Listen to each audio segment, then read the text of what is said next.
হরে কৃষ্ণ। প্রভু বন্ধু মিত্র বাড়ি গিয়ে তোমরা সবাই এই চ্যানেল খুলবে, সব দর্শন করতে পারবে।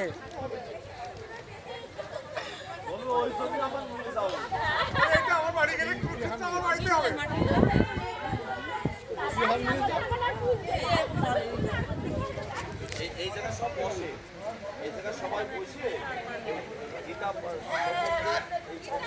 মানুষের মধ্যে সব আলোচনা।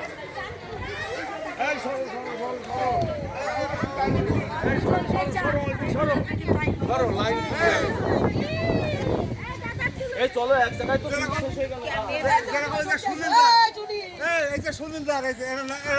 সুন্দর দূরে গেছে।